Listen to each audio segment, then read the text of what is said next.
Hello friends, welcome to knowledge centre. അപ്പോൾ എല്ലാവർക്കും സുഖമാണെന്ന് വിശ്വസിക്കുന്നു. നമ്മുടെ SCERT സീരീസ് മുന്നോട്ട് പോയിക്കൊണ്ടിരിക്കുകയാണ്. എല്ലാ ക്ലാസ്സും അറ്റൻഡ് ചെയ്ത് നന്നായിട്ട് പഠിക്കുക. ഇമ്പോർട്ടൻ്റ് ആണെന്ന് പറയുന്ന കാര്യങ്ങൾ നോട്ട് ചെയ്യുക, പിന്നീട് റിവിഷൻ ചെയ്യുക. ഓരോ ദിവസവും ക്ലാസ് കണ്ടതുകൊണ്ട് മാത്രം നമുക്ക് എല്ലാ പോയിൻറ്സും കിട്ടണമെന്നില്ല. നമ്മൾ ഇമ്പോർട്ടൻ്റ് ആണെന്ന് പറയുന്ന കാര്യങ്ങൾ അന്നേരം നോട്ട് ചെയ്യുക, പിന്നീട് റിവൈസ് ചെയ്യുക. അതുപോലെ നമ്മുടെ ടെലഗ്രാം ഗ്രൂപ്പിൽ ജോയിൻ ചെയ്യാത്തവർ ഉടൻ തന്നെ ജോയിൻ ചെയ്യണം. അതിൽ ഓരോ ക്ലാസ്സിനെയും ബേസ് ചെയ്തതിനുള്ള എക്സാം അന്നന്ന് ദിവസങ്ങൾ നടത്തുന്നുണ്ട്. അതുപോലെ തന്നെ ഓരോ ആഴ്ചയും റിവിഷൻ ടെസ്റ്റും ഉണ്ടാവാറുണ്ട്.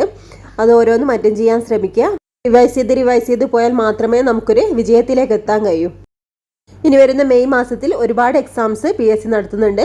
ആ ഒരു എക്സാംസിനായിട്ടുള്ള തയ്യാറെടുപ്പിനായിട്ടാണ് previous ക്വസ്റ്റ്യൻ പേപ്പറിന്റെ സീരീസ് ആരംഭിക്കുന്നത്. 2024 PSC ചോദിച്ചിട്ടുള്ള കുറച്ച് ഇമ്പോർട്ടൻ്റ് ആയിട്ടുള്ള ക്വസ്റ്റ്യൻസ് നമുക്ക് ഈ ഒരു സീരീസിലൂടെ കംപ്ലീറ്റ് ചെയ്യാം.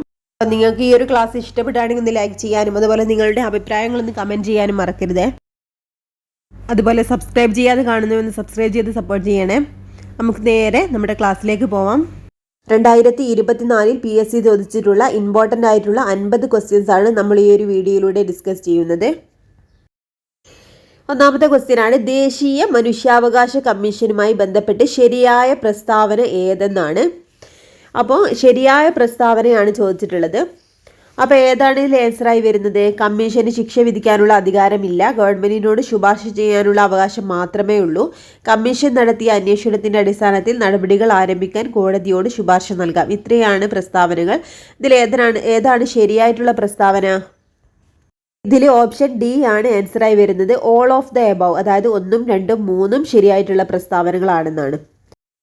അടുത്ത ക്വസ്റ്റ്യൻ, നിർദ്ദേശക തത്വവുമായി ബന്ധപ്പെട്ട് ശരിയായ പ്രസ്താവന ഏത്? നിർദ്ദേശക തത്വവുമായി ബന്ധപ്പെട്ട് ശരിയായ പ്രസ്താവന ഏതെന്നാണ്. നിർദ്ദേശക തത്വങ്ങൾ നീതിയുക്തമാണ്, മൗലിക അവകാശങ്ങൾക്ക് പുറമേയുള്ള ചില അവകാശങ്ങളാണിവ, സമൂഹം കൈക്കൊള്ളേണ്ട ചില ഉദ്ദേശ്യ ലക്ഷ്യങ്ങളാണിവ. ഇത്രയാണ് പ്രസ്താവനകൾ. ഇതിലേതാണ് ശരിയായിട്ടുള്ള പ്രസ്താവന എന്നാണ് ചോദിച്ചിട്ടുള്ളത്. ഇതായിരിക്കും ആൻസർ. ഓപ്ഷൻ A ആണ് അല്ലേ? ഓപ്ഷൻ A ഏതാണ്? 2, 3 ആണ് ശരിയായിട്ടുള്ള പ്രസ്താവനകൾ. ഏതൊക്കെയാണ്? മൗലികാവകാശങ്ങൾക്ക് പുറമേയുള്ള ചില അവകാശങ്ങളാണ് നിർദ്ദേശക തത്വങ്ങൾ, സമൂഹം കൈക്കൊള്ളേണ്ട ചില ഉദ്ദേശ്യ ലക്ഷ്യങ്ങളാണിവ. ഇത് രണ്ടുമാണ് ആൻസറായി വരുന്നത്. നിർദ്ദേശക തത്വങ്ങൾ നീതിയുക്തമാണെന്നുള്ളത് തെറ്റാണ്. അപ്പോൾ ഓപ്ഷൻ A ആണ് ആൻസർ. അടുത്ത ക്വസ്റ്റ്യൻ ആണ്, ചുവടെ ചേർക്കുന്നവയിൽ നിർദ്ദേശക തത്വങ്ങളിൽ ഉൾപ്പെടുന്ന പ്രസ്താവന ഏതെന്നാണ്. നിർദ്ദേശക തത്വങ്ങളിൽ ഉൾപ്പെടുന്ന പ്രസ്താവന ഏത്? ഒന്നാമത്തേത് ഏക പൗരത്വ നിയമം, അന്തർദേശീയ സമാധാനം പരിപോഷിപ്പിക്കുക, ഇന്ത്യയുടെ അഖണ്ഡത ഊട്ടിയുറപ്പിക്കുക. ഇതിലേതൊക്കെയാണ് നിർദ്ദേശക തത്വങ്ങളിൽ ഉൾപ്പെടുന്ന പ്രസ്താവനകൾ ഏതെന്നാണ് നമുക്ക് നോക്കാം. ഇതിലേതാണ്? ഓപ്ഷൻ C ആണല്ലേ ആൻസർ. അതായത് ഓൺലി 1 and 2, ഒന്നാമത്തെയും രണ്ടാമത്തെയും പ്രസ്താവനകളാണ് ശരിയായിട്ടുള്ളത്. ഏക പൗരത്വ നിയമം, അതുപോലെ അന്തർദേശീയ സമാധാനം പരിപോഷിപ്പിക്കുക. ഇത് രണ്ടുമാണ് നിർദ്ദേശക തത്വങ്ങളിൽ ഉൾപ്പെടുന്ന പ്രസ്താവനകൾ. അടുത്ത ക്വസ്റ്റ്യൻ നോക്കാം. 26ാമത്തെ ക്വസ്റ്റ്യൻ, ഇന്ത്യൻ ഉപരാഷ്ട്രപതിയുമായി ബന്ധപ്പെട്ട ശരിയായ പ്രസ്താവന ഏത്? ഇന്ത്യൻ ഉപരാഷ്ട്രപതിയുമായി ബന്ധപ്പെട്ട പ്രസ്താവനകളാണ് ചോദിച്ചത്. ഒന്നാമത്തത്, ഉപരാഷ്ട്രപതിയെ 6 വർഷത്തേക്കാണ് തിരഞ്ഞെടുക്കുന്നത്. ഇലക്ടറൽ കോളേജാണ് ഉപരാഷ്ട്രപതിയെ തിരഞ്ഞെടുക്കുന്നത്. സംസ്ഥാന നിയമസഭകളിലെ അംഗങ്ങൾ ഇലക്ടറൽ കോളേജിലെ അംഗങ്ങളല്ല. ഇതിൽ ഉപരാഷ്ട്രപതിയുമായി ബന്ധപ്പെട്ട ശരിയായ പ്രസ്താവന ഏതെന്നാണ്. ഏതായിരിക്കും ഇതിൽ ശരിയായിട്ടുള്ള പ്രസ്താവന? ഇതിൽ ഓപ്ഷൻ B ആണ് ആൻസർ. ഓൺലി 2 and 3, അതായത് രണ്ടാമത്തെയും മൂന്നാമത്തെയും പ്രസ്താവനകളാണ് ശരിയായിട്ടുള്ളത്. അതായത് ഏതൊക്കെയാണ്? ഇലക്ടറൽ കോളേജാണ് ഉപരാഷ്ട്രപതിയെ തിരഞ്ഞെടുക്കുന്നത്. സംസ്ഥാന നിയമസഭകളിലെ അംഗങ്ങൾ ഇലക്ടറൽ കോളേജിലെ അംഗങ്ങളല്ല. അപ്പോൾ ഇതിൽ തെറ്റായിട്ടുള്ളത് ഏതാണ്? ഉപരാഷ്ട്രപതി 6 വർഷത്തേക്കാണ് തിരഞ്ഞെടുക്കുന്നുള്ളത്. തെറ്റായിട്ടുള്ള പ്രസ്താവനയാണ്. ശരിക്കും എത്രയാണ്? 5 വർഷത്തേക്കാണല്ലേ ഉപരാഷ്ട്രപതിയെ തിരഞ്ഞെടുക്കുന്നത്, പിന്നീട് പുതുക്കുന്നതാണ്. 5 വർഷത്തേക്കാണ് തിരഞ്ഞെടുക്കുന്നത്. ഇപ്പോഴത്തെ നമ്മുടെ ഉപരാഷ്ട്രപതി ആരാണ്? ജഗദീപ് ധൻഖർ ആണല്ലേ. ഇനി നമുക്ക് അടുത്ത ക്വസ്റ്റ്യൻ നോക്കാം. കോടതികളുമായി ബന്ധപ്പെട്ട ശരിയായ പ്രസ്താവന ഏത്? ഭരണഘടനയുടെ സംരക്ഷകൻ എന്നറിയപ്പെടുന്നത് സുപ്രീം കോടതിയാണ്. കീഴ്ക്കോടതികൾ സിവിൽ, ക്രിമിനൽ സ്വഭാവമുള്ള കേസുകൾ പരിഗണിക്കുന്നു. സുപ്രീം കോടതിക്ക് പ്രസിഡന്റിന് ഉപദേശം നൽകാം. ഇതിൽ കോടതികളുമായി ബന്ധപ്പെട്ട ശരിയായ പ്രസ്താവന ഏതെന്നാണ് ചോദിച്ചിട്ടുള്ളത്. ഇതിലുള്ള ശരിയായ പ്രസ്താവനകൾ ഏതൊക്കെയാണ്? ഇതിലുള്ള എല്ലാ പ്രസ്താവനകളും ശരിയാണ് അല്ലേ? Option D all of the above ആണ് ഇതിൽ ആൻസർ. അതായത് ഭരണഘടനയുടെ സംരക്ഷണം എന്നറിയപ്പെടുന്നത് സുപ്രീം കോടതിയാണ്. കീഴ്ക്കോടതികളും സിവിൽ, ക്രിമിനൽ സ്വഭാവമുള്ള കേസുകളാണ് പരിഗണിക്കുന്നത്. സുപ്രീം കോടതിക്ക് പ്രസിഡന്റിന് ഉപദേശം നൽകാം. ഈ 3 പ്രസ്താവനകളും ശരിയായിട്ടുള്ളതാണ്. അടുത്ത ക്വസ്റ്റ്യൻ, കേന്ദ്ര ലിസ്റ്റിൽ ഉൾപ്പെടുന്ന വിഷയങ്ങളുമായി ബന്ധപ്പെട്ട് ശരിയായതേത്? കേന്ദ്ര ലിസ്റ്റിൽ ഉൾപ്പെടുന്ന വിഷയങ്ങളുമായി ബന്ധപ്പെട്ട ശരിയായത് ഏതെന്നാണ് ചോദിച്ചത്. ഒന്നാമത്തത് വിദേശകാര്യം കൊടുത്തിട്ടുണ്ട്, പിന്നെ പോസ്റ്റ് ആൻഡ് ടെലഗ്രാഫ് കൊടുത്തിട്ടുണ്ട്, കൃഷി. ഇത് 3 കൊടുത്തിട്ടുള്ളത്. ഇതിൽ ഏതാണ് ശരിയായിട്ടുള്ള പ്രസ്താവന? ഓപ്ഷൻ ഡി ആണ് ആൻസറായി വരുന്നത്. ഓൺലി 1 and 2, അതായത് വിദേശകാര്യവും പോസ്റ്റ് ആൻഡ് ടെലഗ്രാഫുമാണ് കേന്ദ്ര ലിസ്റ്റിൽ ഉൾപ്പെടുന്ന വിഷയങ്ങൾ. അടുത്ത ക്വസ്റ്റ്യൻ ആണ്, താഴെ പറയുന്ന പ്രസ്താവനകളിൽ ശരിയേത്? പൊതുജനാരോഗ്യം സംസ്ഥാന ലിസ്റ്റിലെ ഒരു വിഷയമാണ്. വനം കൺകറന്റ് ലിസ്റ്റിലെ വിഷയമാണ്. സൈബർ നിയമങ്ങൾ ശിഷ്ടാധികാരങ്ങളിൽ വരുന്നതാണ്. ഇതിലേതാണ് ശരിയായിട്ടുള്ള പ്രസ്താവന എന്നാണ് ചോദിച്ചിട്ടുള്ളത്. ഓപ്ഷൻ എ ആണ് answer. All of the above, ഇതെല്ലാം ശരിയാണെന്നാണ് പറഞ്ഞത്. അത് പൊതുജനാരോഗ്യം സംസ്ഥാന ലിസ്റ്റിലെ ഒരു വിഷയമാണ്. അതുപോലെ വനം കൺകറന്റ് ലിസ്റ്റിലെ വിഷയമാണ്. സൈബർ നിയമങ്ങൾ ശിഷ്ടാധികാരങ്ങളിൽ വരുന്നതാണ്.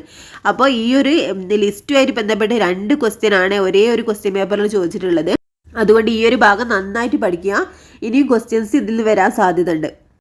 അടുത്ത ക്വസ്റ്റ്യൻ, ചുവടെ ചേർക്കുന്നവയിൽ ശരിയായ പ്രസ്താവന ഏതെന്നാണ്? ഒന്നാമത്തെ പ്രസ്താവന എന്താ? 73ാം ഭേദഗതിയെ ചെറുഭരണഘടന എന്നറിയപ്പെടുന്നു.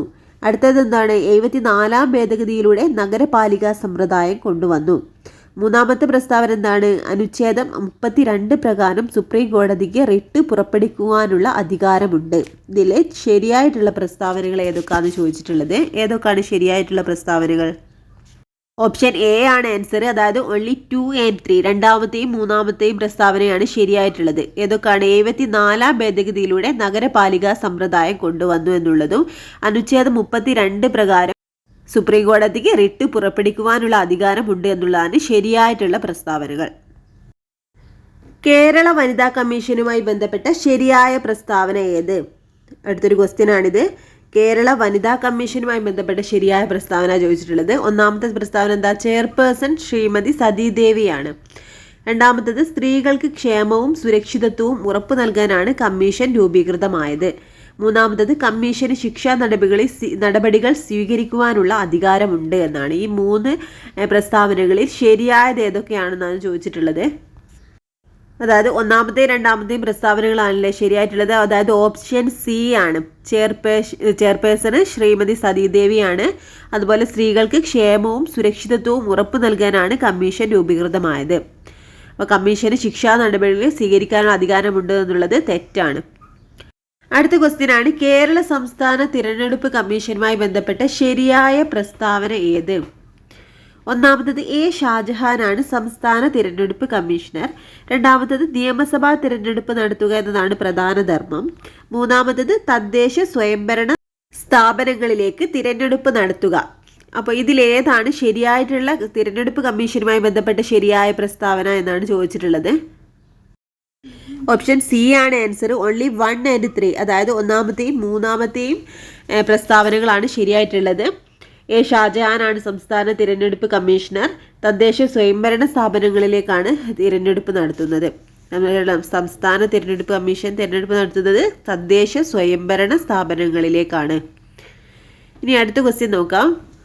അടുത്ത ക്വസ്റ്റ്യൻ, മൗലിക കർത്തവ്യങ്ങളുമായി ബന്ധപ്പെട്ട ശരിയായ പ്രസ്താവന ഏതെന്നാണ്? മൗലിക കർത്തവ്യങ്ങളുമായി ബന്ധപ്പെട്ട ശരിയായ പ്രസ്താവന ചോദിച്ചിട്ടുള്ളത്. ഒന്നാമത്തെ പ്രസ്താവന എന്താണ്? 11 മൗലിക കർത്തവ്യങ്ങളാണുള്ളത്. രണ്ടാമത്തത് അനുച്ഛേദം 51A കർത്തവ്യങ്ങൾ ഉൾപ്പെടുന്നത്. മൂന്നാമത്തത് ഭരണഘടനയിലെ ഭാഗം 4A കർത്തവ്യങ്ങൾ ഉൾക്കൊള്ളിച്ചിരിക്കുന്നു. ഇതിൽ മൗലിക കർത്തവ്യങ്ങളുമായി ബന്ധപ്പെട്ട ശരിയായ പ്രസ്താവന ഏതെന്നാണ് ചോദിച്ചിട്ടുള്ളത്. ഏതാണ് ശരിയായ പ്രസ്താവനകൾ? എല്ലാം ശരിയായിട്ടുള്ള പ്രസ്താവനകളാണല്ലേ. Option D all of the above ആണ് ആൻസർ. അതായത് 11 മൗലിക കർത്തവ്യങ്ങളാണുള്ളത്. അനുച്ഛേദം 51 കർത്തവ്യങ്ങൾ ഉൾപ്പെടുന്നത്. അതുപോലെ ഭരണഘടനയിലെ ഭാഗം 4A കർത്തവ്യങ്ങൾ ഉൾക്കൊള്ളിച്ചിരിക്കുന്നത്. ഈ 3 പ്രസ്താവനകളും ശരിയാണ്. അടുത്ത ക്വസ്റ്റ്യൻ, കോവിഡിനെതിരായി mRNA വാക്സിൻ വികസിപ്പിച്ചതിന് 2023 വൈദ്യശാസ്ത്ര നോബൽ നേടിയ വ്യക്തി ആരെന്നാണ്? 2023 വൈദ്യശാസ്ത്ര നോബൽ നേടിയ വ്യക്തി ആരെന്നാണ് ക്വസ്റ്റ്യൻ. ഇതിലാരാണ്? ഓപ്ഷൻ ബി കാറ്റലിൻ കാരിക്കോ ആണ് ആൻസർ. അടുത്ത ക്വസ്റ്റ്യൻ ആണ്, ചീറ്റ പദ്ധതിയുടെ ഭാഗമായി ആഫ്രിക്കയിൽ നിന്നും ഇന്ത്യയിൽ എത്തിച്ച ചീറ്റകളെ ഏത് ദേശീയോദ്യാനത്തിലാണ് പുനരധിവസിപ്പിച്ചത്? ഇതിൻ്റെ ആൻസർ ഏതാണ്? ഓപ്ഷൻ സി ആണ് ആൻസർ. കുനോ ദേശീയോദ്യാനത്തിലാണ് ചീറ്റ പദ്ധതിയുടെ ഭാഗമായി ആഫ്രിക്കയിൽ നിന്നും ഇന്ത്യയിലേക്ക് എത്തിച്ച ചീറ്റകളെ പുനരധിവസിപ്പിച്ചത് ഏതാണ്? കുനോ ദേശീയോദ്യാനത്തിലാണ്. ഓപ്ഷൻ സി ആണ് ആൻസർ. അടുത്ത ക്വസ്റ്റ്യൻ, നവജാത ശിശുക്കളുടെ സമഗ്ര ആരോഗ്യ പരിശോധനയ്ക്കായി കേരള സർക്കാരിന്റെ ആരോഗ്യ വകുപ്പ് ആവിഷ്കരിച്ച പദ്ധതിയാണ്. ഏതാണ് ആ പദ്ധതി? ഓപ്ഷൻ എ ശലഭമാണ് അല്ലേ ആൻസർ. ഓപ്ഷൻ എ ശലഭമാണ് ആൻസർ ആയി വരുന്നത്. അടുത്ത ക്വസ്റ്റ്യൻ ആണ്, മലയാളത്തിൽ നിന്നുള്ള ക്വസ്റ്റ്യൻ ആണ്. ശരിയായ പദം എഴുതുക. ഇതിൽ ഉദ്ഘാടനമാണ്. ഉദ്ഘാടനത്തിൽ ഏതാണ് ശരിയായിട്ടുള്ളത്? ഓപ്ഷൻ ഡി ആണ് ആൻസർ. ഓപ്ഷൻ ഡി ഉദ്ഘാടനമാണ് ആൻസർ. അടുത്ത ക്വസ്റ്റ്യൻ എന്താണ്? ഭാഗികത്തിന്റെ വിപരീത പദം ഏത് എന്നുള്ളതാണ്. ഭാഗികത്തിന്റെ വിപരീത പദം ഏതാണ്? അപ്പോൾ വിപരീത പദമാണ് ഇവിടെ ചോദിച്ചിട്ടുള്ളത്. Option B സമഗ്രമാണ്. ഭാഗികത്തിന്റെ വിപരീത പദം സമഗ്രം. അടുത്ത ക്വസ്റ്റ്യൻ, കുടിക്കാൻ ആഗ്രഹിക്കുന്ന ആള്. അതിന്റെ ഒറ്റപ്പദം ഇതാണ്. കുടിക്കാൻ ആഗ്രഹിക്കുന്ന ആൾക്ക് എന്താ പറയാ? ഓപ്ഷൻ ഡി പിപാസു ആണ് ആൻസർ. പിപാസു. കുടിക്കാൻ ആഗ്രഹിക്കുന്ന ആൾക്കുള്ള ഒറ്റപ്പദമാണ് പിപാസു. അടുത്തത് നീഹാരം. നീഹാരത്തിന്റെ പര്യായപദമാണ് ചോദിച്ചിട്ടുള്ളത്. എന്തിനാ നീഹാരത്തിന് പര്യായപദം ഏതാണ്? ഓപ്ഷൻ എ മഞ്ഞാണ് ആൻസർ. മഞ്ഞ്. നീഹാരത്തിന്റെ പര്യായപദമാണ് മഞ്ഞ്. അടുത്ത ക്വസ്റ്റ്യൻ, കലാശക്കൊട്ട് ശൈലിയുടെ അർത്ഥം എന്ത്? കലാശക്കൊട്ട് എന്നുള്ള ശൈലിന്റെ അർത്ഥം എന്താണെന്നാ ചോദിച്ചത്. ഇതിൽ ഏതാണ് ആൻസർ? അവസാനത്തെ പ്രവൃത്തിയാണ് അല്ലേ. ഓപ്ഷൻ എ കലാശക്കൊട്ടിന്റെ അർത്ഥം ശൈലിയുടെ അർത്ഥം എന്താണ്? അവസാനത്തെ പ്രവൃത്തി. അടുത്ത ക്വസ്റ്റ്യൻ ആണ്, പ്രൊസീഡിങ്സ് ശരിയായ മലയാള പരിഭാഷ ഏതെന്നാണ്? പ്രൊസീഡിങ്സിന്റെ ശരിയായ മലയാള പരിഭാഷ ഏതെന്നാണ്? ഏതാണ്? ഓപ്ഷൻ ഡി നടപടിക്രമാണ് പ്രൊസീഡിങ്സിന്റെ ശരിയായ മലയാള പരിഭാഷ. ഓപ്ഷൻ ഡി ആയിട്ടുള്ള നടപടിക്രമം. ഇനി അടുത്ത ക്വസ്റ്റ്യൻ ആണ്, വാക് പ്ലസ് മയം ചേർത്ത് എഴുതിയാൽ എന്താണ്? വാക് പ്ലസ് മയം ചേർത്ത് എഴുതിയാൽ ഓപ്ഷൻ സി വാഗ്മയമാണ് ആൻസർ. വാക് പ്ലസ് മയം വാഗ്മയമാണ് ആൻസർ ആയിട്ട് വരുന്നത്. അടുത്ത ക്വസ്റ്റ്യൻ ആണ്, അവൻ പിരിച്ചെഴുതുക. അവൻ എന്നുള്ളത് പിരിച്ചെഴുതിയാൽ എങ്ങനെയാ വരിക? ഇതിൽ ഓപ്ഷൻ ഡി ആണ് ആൻസർ. ആ പ്ലസ് അൻ ആണ്. അവൻ പിരിച്ചെഴുതിയാൽ ആ പ്ലസ് അൻ ആണ് വരുന്നത്. രണ്ടാമത്തെ ക്വസ്റ്റ്യൻ ആണ്, കേരളത്തിൽ കൊല്ലം മുതൽ കോട്ടപ്പുറം വരെയുള്ള പശ്ചിമതീര കനാൽ ഏത് ദേശീയ ജലപാതയിൽ ഉൾപ്പെടുന്നു? ആൻസർ ഇത് നമുക്കറിയാലേ. ദേശീയ ജലപാത 3 ആണ് കേരളത്തിലുള്ളത്. കേരളത്തിൽ കൊല്ലം മുതൽ കോട്ടപ്പുറം വരെയുള്ള പശ്ചിമതീര കനാൽ ദേശീയ ജലപാത 3 ആണ്. ദേശീയ ജലപാത 1 ഏതാണ്? നമ്മുടെ ഗംഗാ നദിയിലാണ് അല്ലേ ദേശീയ ജലപാത 1. ഗംഗ, ഹൂഗ്ലി അതുപോലെ ഭഗീരഥി നദികളിലാണ് ഭഗീരഥി നദികളിലൂടെയാണ് ദേശീയ ജലപാത 1 കടന്നു പോകുന്നത്. ഉത്തർപ്രദേശിലെ അലഹാബാദിനെയും അതുപോലെ നമ്മുടെ പശ്ചിമ ബംഗാളിലെ ഹാൽഡിയെയും തമ്മിൽ ബന്ധിപ്പിക്കുന്നതാണ് ദേശീയ ജലപാത 1. ഇനി ദേശീയ ജലപാത 2 അല്ലെങ്കിൽ NW2 കടന്നു പോകുന്നത് ഏത് നദിയിലൂടെയാണ്? ബ്രഹ്മപുത്ര നദിയിലൂടെയാണ് NW2 കടന്നു പോകുന്നത്. നമ്മുടെ ആസാമിലെ സാദിയ ദുബ്രി എന്നീ 2 സ്ഥലങ്ങളെ തമ്മിൽ ബന്ധിപ്പിക്കുന്ന ദേശീയ ജലപാതയാണ് NW2. ഇനി നമുക്ക് നോക്കാം ദേശീയ ജലപാത 4 എന്താണ്? 4 ഏത് നദിയിലാണ്? ഗോദാവരി, കൃഷ്ണ എന്നീ 2 നദികളിലൂടെ കടന്നു പോകുന്ന ദേശീയ ജലപാതയാണ് NW4. ആന്ധ്രാപ്രദേശിലെ കാക്കിനഡ, പുതുച്ചേരി എന്നീ 2 സ്ഥലങ്ങളെ ബന്ധിപ്പിക്കുന്നതാണ് NW4. ദേശീയ ജലപാത 1 ഗംഗാ നദിയിലാണ്. ഉത്തർപ്രദേശിലെ അലഹാബാദിനെയും അതുപോലെ തന്നെ പശ്ചിമ ബംഗാളിലെ ഹാൽഡിയെയും തമ്മിൽ ബന്ധിപ്പിക്കുന്നതാണ് NW1. ഈ NW2 ബ്രഹ്മപുത്ര നദിയിലാണ്. അസമിലെ സാദിയ ദുബ്രി എന്നീ സ്ഥലങ്ങളെ ബന്ധിപ്പിക്കുന്നതാണ് NW2. ഇനി ദേശീയ ജലപാത 3 കേരളത്തിലാണ്.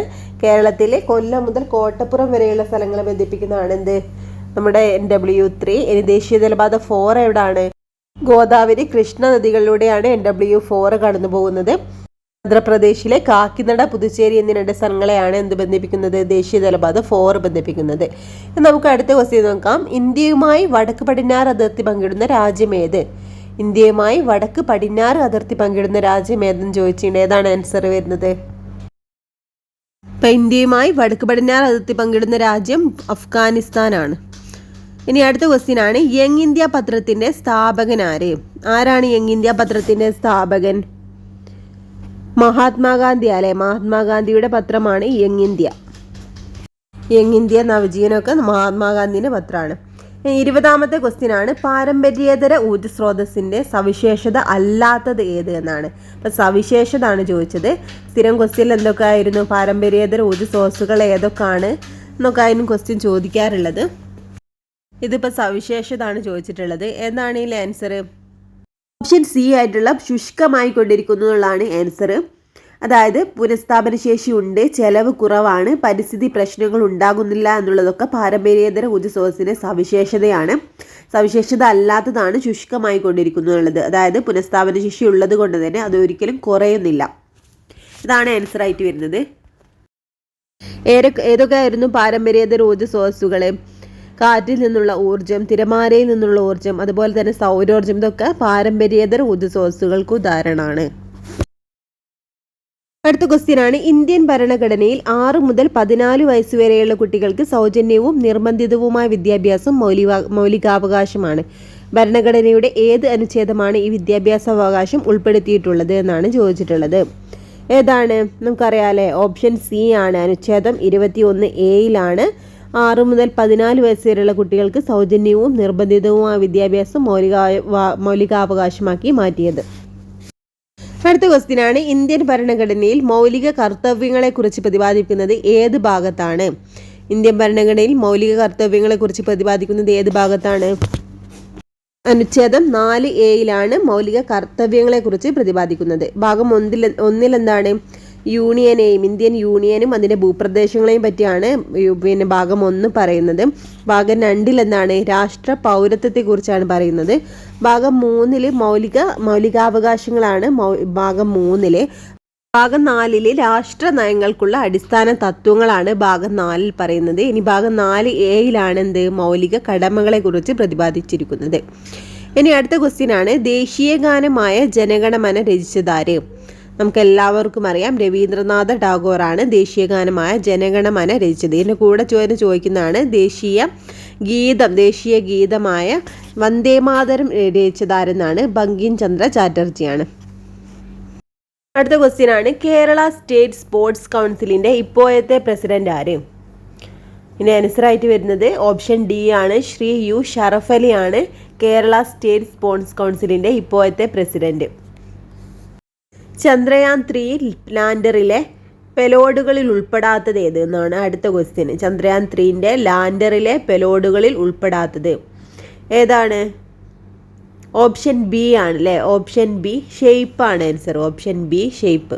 ബാക്കി റാംബ LP ആണെങ്കിലും ചാസ്റ്റി, ഇൽസ ഇതൊക്കെ നമ്മൾ കോഡ് ഉപയോഗിച്ച് പഠിച്ചിട്ടുണ്ട് അല്ലേ? അപ്പോൾ ഇതൊന്നല്ല, ഷെയ്പ്പാണ് ചന്ദ്രയാൻ 3 ലാൻഡറിലെ പെലോഡുകളിൽ ഉൾപ്പെടാത്തത്. അടുത്ത ക്വസ്റ്റ്യൻ, 2021 എഴുത്തച്ഛൻ പുരസ്കാരം ലഭിച്ചതാർക്ക്? ഓപ്ഷൻ സി പി വത്സലയാണ് ആൻസർ ആയിട്ട് വരുന്നത്. 2021 എഴുത്തച്ഛൻ പുരസ്കാരം ലഭിച്ചത് പി വത്സലക്കാണ്. ഇനി 2022 എഴുത്തച്ഛൻ പുരസ്കാരം ലഭിച്ചതാർക്കാണ്? സേതുവിനാണ് അല്ലേ? 2022 സേതുവിനാണ്. 2023 SK വസന്തനാണ്. 2023 എഴുത്തച്ഛൻ പുരസ്കാരം ലഭിച്ചത് SK വസന്തനാണ്. ഇനി 2024 NS മാധവൻ. 2024 ആർക്കാണ് ലഭിച്ചത്? NS മാധവനാണ്. അപ്പോൾ ആ ഒരു ഓർഡറിൽ തന്നെ പഠിക്കട്ടോ. 2021 പി വത്സല, 2022 സേതു, 2023 ആർക്കാണ്? SK Vasanthan, 2024 NS Madhavan. അടുത്ത ക്വസ്റ്റ്യൻ ആണ്, 1.25 കോടി മലയാളികൾ എന്ന ഗ്രന്ഥം രചിച്ചതാര്? ഓപ്ഷൻ ഡി EMS നമ്പൂതിരിപ്പാടാണ് ആൻസർ. 1.25 കോടി മലയാളികൾ എന്ന ഗ്രന്ഥം രചിച്ചത് EMS നമ്പൂതിരിപ്പാടാണ്. അടുത്ത ക്വസ്റ്റ്യൻ ആണ്, 2022 എഴുത്തച്ഛൻ പുരസ്കാരം ലഭിച്ച സേതുവിൻ്റെ കൃതികളിൽ പെടാത്തത് ഏതെന്നാണ്? കൃതികളിൽ പെടാത്തതാണ് ചോദിക്കുന്നത്. അപ്പോൾ ഏതായിരിക്കും ആൻസർ? സി ആണല്ലേ, നിഴലുറങ്ങുന്ന വൈകൾ. നിഴലുറങ്ങുന്ന വൈകൾ എന്നുള്ളത് അദ്ദേഹത്തിൻ്റെ കൃതികളിൽ പെടാത്തതാണ്. അദ്ദേഹത്തിൻ്റെ കൃതികൾ ഏതൊക്കെയാണ്? പേടി, സ്വപ്നങ്ങൾ, കൈമുദ്രകൾ, അടയാളങ്ങളൊക്കെ ഇദ്ദേഹത്തിൻ്റെ കൃതിയാണ്. നിഴലുറങ്ങുന്ന വൈകൾ എഴുതിയത് ആരാണ്? പി വത്സലയുടെ ഒരു നോവലാണ് നിഴലുറങ്ങുന്ന വൈകൾ എന്നുള്ളത്. 1976 കേരള സാഹിത്യ അക്കാദമി അവാർഡ് ലഭിച്ചൊരു നോവലാണിത്. നിഴലുറങ്ങുന്ന വൈകൾ എഴുതിയത് പി വത്സലയാണ്. ഇനി അടുത്ത ക്വസ്റ്റ്യൻ നോക്കാം. ഇന്ത്യ ദേശീയ ബഹിരാകാശ ദിനമായി ആചരിക്കാൻ തീരുമാനിച്ച ദിവസം ഏതെന്നാണ്? ദേശീയ ബഹിരാകാശ ദിനമായി ആചരിക്കാൻ തീരുമാനിച്ച ദിവസം ഏതാണ്? ഓപ്ഷൻ ബി ഓഗസ്റ്റ് 23 ഇന്ത്യ ദേശീയ ബഹിരാകാശ ദിനമായിട്ട് ആചരിക്കുന്നത്. ഓഗസ്റ്റ് 23 ഏഴാമത്തെ ക്വസ്റ്റ്യൻ ആണ്, വൈക്കം സത്യാഗ്രഹത്തിന് നേതൃത്വം നൽകിയതാര്? ഏതാണ്? ഓപ്ഷൻ ബി ആണല്ലേ ആൻസർ. TK മാധവനാണ്. വൈക്കം സത്യാഗ്രഹത്തിന് നേതൃത്വം നൽകിയത് TK മാധവനാണ്. അടുത്ത ക്വസ്റ്റ്യൻ ആണ്, കേരളത്തെ ഭ്രാന്താലയം എന്ന് വിളിച്ച സാമൂഹ്യ പരിഷ്കർത്താവ് ആര്? ഓപ്ഷൻ സി, സ്വാമി വിവേകാനന്ദനാണ് കേരളത്തെ ഭ്രാന്താലയം എന്ന് വിളിച്ച സാമൂഹിക പരിഷ്കർത്താവ്. അടുത്ത ക്വസ്റ്റ്യൻ, ഉപദ്വീപീയ നദികളിൽ വെച്ച് ഏറ്റവും നീളം കൂടിയ നദി ഏത്? ഏതൊക്കെയാണ് ഉപദ്വീപീയ നദികൾ? കൃഷ്ണ, അതുപോലെ കാവേരി, മഹാനദി, ഗോദാവരി ഒക്കെ ഉപദ്വീപീയ നദികളാണ്. അതിൽ വെച്ച് ഏറ്റവും നീളം കൂടിയ നദി ഏതാണ്? ഓപ്ഷൻ ഡി, ഗോദാവരിയാണ് ഉപദ്വീപീയ നദികളിൽ വെച്ച് ഏറ്റവും നീളം കൂടിയ നദി. ഗോദാവരിയാണ്. അടുത്ത ക്വസ്റ്റ്യൻ ആണ്, പടിഞ്ഞാറൻ തീരസമതലവുമായി ബന്ധമില്ലാത്ത പ്രസ്താവനകൾ ഏവാന്ന്? പടിഞ്ഞാറൻ തീരസമതലവുമായി ബന്ധമില്ലാത്ത പ്രസ്താവനകൾ ഏവാന്നാണ് ക്വസ്റ്റ്യന്. ഏതാണ് ആൻസർ വരുന്നത്? ഓപ്ഷൻ ബി ആണ് ആൻസർ. 2ഉം 3ഉം ആണ് ബന്ധമില്ലാത്ത പ്രസ്താവനകൾ. ഏതൊക്കെയാണ്? ഡെൽറ്റ രൂപീകരണം നടക്കുന്നു, താരതമ്യേന വീതി കൂടുതൽ. ഇവ രണ്ടുമാണ് പടിഞ്ഞാറൻ തീരസമതലവുമായി ബന്ധമില്ലാത്ത പ്രസ്താവനകൾ. ഏതൊക്കെയാണ് ബന്ധമുള്ളത് നോക്കാം. കായലുകളും അഴിമുഖങ്ങളും കാണപ്പെടുന്നു, അറബിക്കടലിനും പശ്ചിമഘട്ടത്തിനും ഇടയിലാണ്. ഇതൊക്കെ ഇതുമായിട്ട് ബന്ധമുള്ള പ്രസ്താവനകളാണ്. ഇനി അടുത്ത ക്വസ്റ്റ്യൻ ആണ്, ഇന്ത്യയിൽ റെയിൽ ഗതാഗതം ആരംഭിച്ച വർഷം ഏതെന്ന്? ഓപ്ഷൻ എ 1853 ആണ് ആൻസർ. 1853 ഇന്ത്യയിൽ റെയിൽ ഗതാഗതം ആരംഭിച്ചത്. ബോംബെ മുതൽ താനെ വരെ ആയിരുന്നു ആദ്യത്തെ റെയിൽവേ പാത. അടുത്ത ക്വസ്റ്റ്യൻ ആണ്, കേരളത്തിലെ ഏറ്റവും വലിയ കായൽ ഏതെന്ന്? ഏതാണ്? ഓപ്ഷൻ എ, വേമ്പനാട്ട് കായലാണ്. നമുക്കറിയാലേ. ഇനി വേമ്പനാട് കായൽ ഏതൊക്കെ ജില്ലകളിലാണ് വ്യാപിച്ചിരിക്കുന്നതെന്ന് ചോദിച്ചിട്ടുണ്ടെങ്കിൽ ഏതൊക്കെ ജില്ലയിലാണ്? ആലപ്പുഴ, കോട്ടയം, എറണാകുളം ജില്ലയിലായിട്ട് വ്യാപിച്ചു കിടക്കുന്ന കായലാണ് വേമ്പനാട്ടു കായൽ. അടുത്ത ക്വസ്റ്റ്യൻ ആണ്, കേരളത്തിന്റെ സ്വപ്ന പദ്ധതിയായ വീന്നം തുറമുഖം ഏത് താലൂക്കിലാണ് സ്ഥിതി ചെയ്യുന്നത്? ഒരുപാട് തവണ റിപ്പീറ്റ് അടിച്ചൊരു ക്വസ്റ്റ്യൻ ആണിത്. കേരളത്തിന്റെ സ്വപ്ന പദ്ധതിയായ വീന്നം തുറമുഖം ഏത് താലൂക്കിലാണ് സ്ഥിതി ചെയ്യുന്നത്? ഓപ്ഷൻ ബി ആണ് ആൻസർ. നെയ്യാറ്റിൻകര താലൂക്കിലാണ് വീന്നം തുറമുഖം സ്ഥിതി ചെയ്യുന്നത്. അടുത്ത ക്വസ്റ്റ്യൻ ആണ്, സാധുജന പരിപാലന സംഘം രൂപീകരിച്ചത് ആര്? ഓപ്ഷൻ ഡി, അയ്യങ്കാളിയാണ്. നമുക്കറിയാം അല്ലേ, അയ്യങ്കാളി സ്ഥാപിച്ചതാണ് സാധുജന പരിപാലന സംഘം. അടുത്ത ക്വസ്റ്റ്യൻ ആണ്, 1888 ശ്രീനാരായണ ഗുരു ശിവപ്രതിഷ്ഠ നടത്തിയ സ്ഥലം ഏത്? ഏതാണ്? ഓപ്ഷൻ ബി, അരുവിപ്പുറമാണ് ആൻസർ ആയി വരുന്നത്. അരുവിപ്പുറത്ത് വെച്ചിട്ടാണ് 1888 ശ്രീനാരായണ ഗുരു ശിവപ്രതിഷ്ഠ നടത്തിയത്. അടുത്ത ക്വസ്റ്റ്യൻ ആണ്, കേരളത്തിൽ ബ്രിട്ടീഷുകാർക്കെതിരെ നടന്ന ആദ്യത്തെ സംഘടിത കലാപം ഏതെന്നാണ്? ഏതാണ് കേരളത്തിൽ ബ്രിട്ടീഷുകാർക്കെതിരെ നടന്ന ആദ്യത്തെ സംഘടിത കലാപം? ഓപ്ഷൻ സി ആണ് ആൻസർ. ആറ്റിങ്ങൽ കലാപമാണ് കേരളത്തിൽ ബ്രിട്ടീഷുകാർക്കെതിരെ നടന്ന ആദ്യത്തെ സംഘടിത കലാപം. ആറ്റിങ്ങൽ കലാപമാണ്. അടുത്ത ക്വസ്റ്റ്യൻ ആണ്, അന്തർദേശീയ സാഹോദര്യത്തിന് ഊന്നൽ നൽകാൻ ലക്ഷ്യമിട്ട് രവീന്ദ്രനാഥ ടാഗോർ സ്ഥാപിച്ച സർവകലാശാല ഏതെന്നാണ്? എന്താണ്? അന്തർദേശീയ സാഹോദര്യത്തിന് ഊന്നൽ നൽകാൻ ലക്ഷ്യമിട്ട് രവീന്ദ്രനാഥ ടാഗോർ സ്ഥാപിച്ച സർവകലാശാല ഏതെന്നാണ് ക്വസ്റ്റ്യൻ. ഓപ്ഷൻ എ, വിശ്വഭാരതിയാണ് ആൻസർ. അന്തർദേശീയ സാഹോദര്യത്തിന് ഊന്നൽ നൽകാൻ ലക്ഷ്യമിട്ട് രവീന്ദ്രനാഥ ടാഗോർ സ്ഥാപിച്ച സർവകലാശാലയാണ് വിശ്വഭാരതി. ഇനി ജാലിയൻ വാലാബാഗ് കൂട്ടക്കൊല നടന്ന വർഷം ഏതെന്നാണ്? ഏതാണ്? 1919 അല്ലേ ജാലിയൻ വാലാബാഗ് കൂട്ടക്കൊല നടന്നത്. ഇനി ബ്രിട്ടീഷ് കാലഘട്ടത്തിൽ ഇന്ത്യൻ സമ്പദ് വ്യവസ്ഥയിലുണ്ടായ തകർച്ചയെ വെളിപ്പെടുത്തുന്ന ചോർച്ചാ സിദ്ധാന്തം ആരുടെ സംഭാവനയാണ്? ആരുടെ സംഭാവനയാണ്? ഓപ്ഷൻ ബി, ദാദാബായ് നവറോജിയാണ് അല്ലേ ആൻസർ. ഇനി സാരേ ജഹാം സെ അച്ഛാ ഹിന്ദുസ്ഥാൻ ഹമാര എന്ന ഗാനത്തിന്റെ രചയിതാവ് ആരെന്നാണ് അടുത്ത ക്വസ്റ്റ്യന്. ഓപ്ഷൻ ഡി ആണ് ആൻസർ. അല്ലാമ മുഹമ്മദ് ഇക്ബാലാണ് സാരേ ജഹാം സെ അച്ഛാ എന്നുള്ള ഗാനത്തിന്റെ രചയിതാവ്. അല്ലാമ മുഹമ്മദ് ഇക്ബാൽ. അടുത്ത ക്വസ്റ്റ്യൻ ആണ്, സ്വാതന്ത്ര്യാനന്തര ഇന്ത്യയുടെ സാമ്പത്തികമായ ആധുനിക വൽക്കരണത്തിൽ സുപ്രധാന പങ്കുവഹിച്ച ഏറ്റവും വലിയ വിവിധോദ്ദേശ നിധിയുടെ പദ്ധതി ഏതെന്നാണ്? എന്താണ്? സ്വാതന്ത്ര്യാനന്തര ഇന്ത്യയുടെ സാമ്പത്തികമായ ആധുനിക വൽക്കരണത്തിൽ സുപ്രധാന പങ്കുവഹിച്ച ഏറ്റവും വലിയ വിവിധോദ്ദേശ നിധിയുടെ പദ്ധതി ഏതെന്നാണ് ക്വസ്റ്റ്യന്. ഓപ്ഷൻ ബി, ബക്രാനങ്കലാണ് ആൻസർ ആയി വരുന്നത്. അപ്പോൾ ഇത്രയാണ് ഇന്നത്തെ ക്വസ്റ്റ്യൻസ്. ഇത് നന്നായിട്ട് പ്രിപ്പയർ ചെയ്യട്ടോ. Okay friends, thank you.